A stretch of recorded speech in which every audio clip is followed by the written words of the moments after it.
Saying to put your faith in God when you haven't even found God is useless.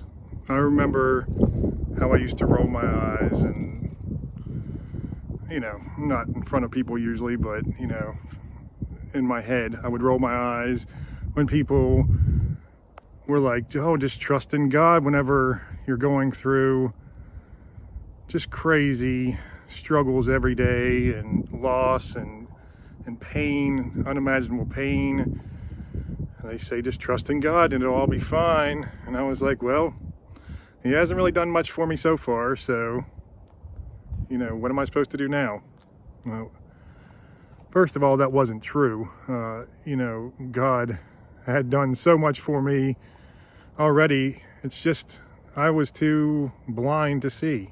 When you're at your lowest and life just seems to beat you down relentlessly, that is the start of your spiritual journey. And well, actually it could go one of two ways. It can go either farther down into the darkness or climbing your way out of it.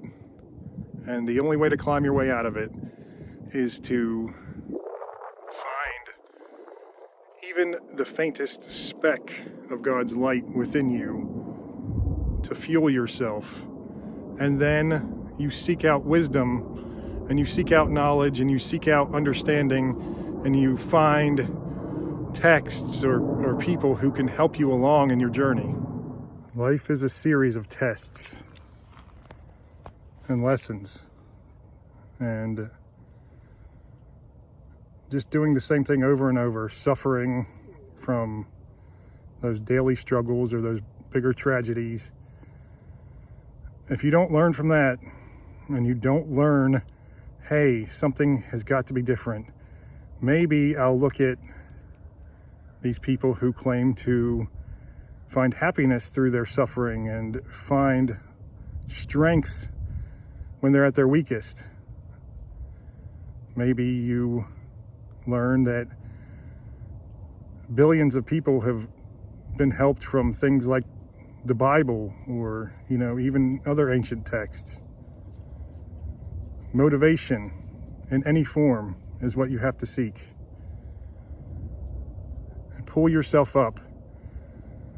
God will give you enough strength to do that, to pull yourself up initially, and then from there, then you're off to a hard, very hard sometimes, climb, but it will all be worth it. After you've had a spiritual awakening, you may feel more isolated than ever. I know a lot of the New Age spiritual people call it the dark night of the soul or something along those lines, where everyone around you just feels like foreign now because you're a brand new person. You've been reborn. The old you is still there in certain aspects, but only as a function. You still have your ego there because you still have to get dressed in the morning or, bathe yourself, and you just don't have that thing that you used to have that made you just like everyone else. You've separated from the pack. You've found yourself, and you've hopefully been on your way to find God, to your enlightenment. But it still could be a long, lonely road. But just because you've been reborn, people aren't going to start seeing you as somebody new until you prove to them that you are someone new. And honestly, there's toxic people in your life which you have to decide whether they are worth keeping in your life or it's just worth letting them drift away. Sometimes paths are meant to diverge and sometimes paths are meant to come together. We don't know when that is. We don't know who we're going to meet from day to day who might be the most important person in our life. After you've found God, it's a lot easier. But that time between your spiritual awakening and the moment you actually do connect with God it can be pretty awful, honestly.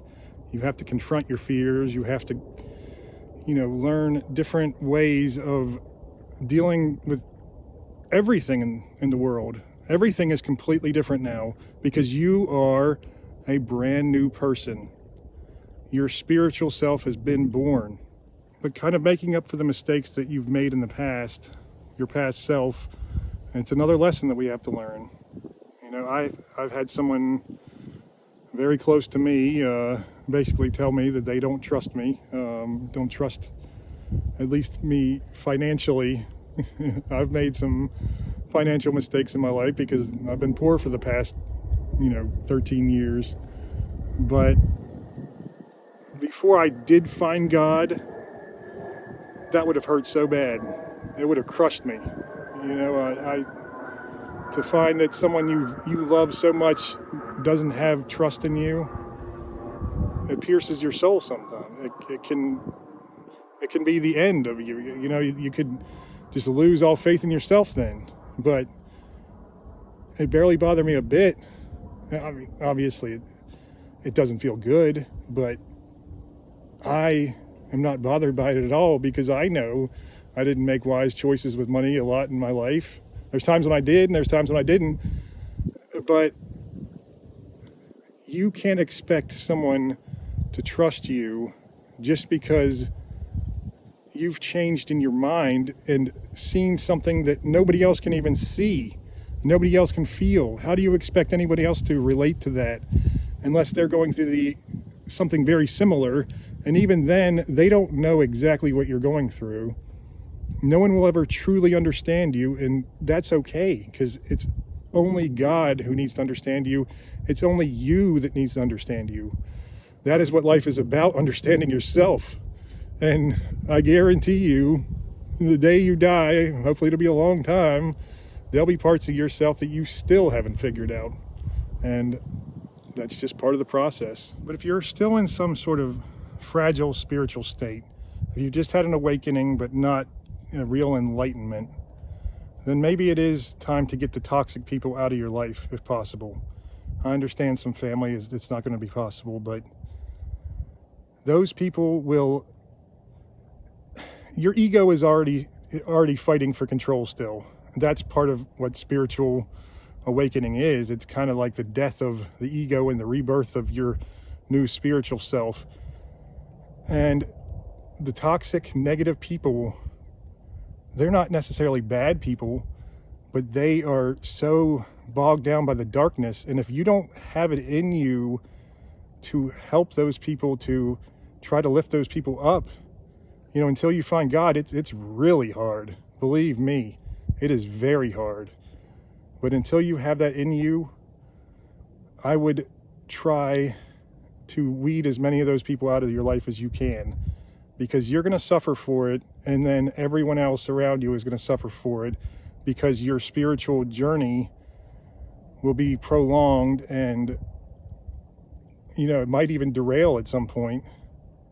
Hopefully not completely, but it might just be a test you have to go through. But that's something for you to decide. But I would give it very careful, deep thought, because it is very hard to have your ego and people around you fighting for control of how you're going to live your life. I don't want any kind of limitations on how I worship God and how I'm a free spiritual soul. I don't want limitations on that, and I refuse to have limitations on that. But I understand that I live in a society of people and that I can't just be completely free. I mean, I guess I could be, move to the mountains and be a monk or whatever, but in real life, you have to make these choices. And, time, money, and society, that's besides our ego, those are the big forces working against you usually. So it's a hard road, but I'll try to be here for you. I'm sure you can find tons of help. Reading the Bible really does help. I know if you haven't gotten anything out of it before, try again, because once you get on that spiritual path, it becomes a brand new book, and the wisdom in it opens up to you like never before.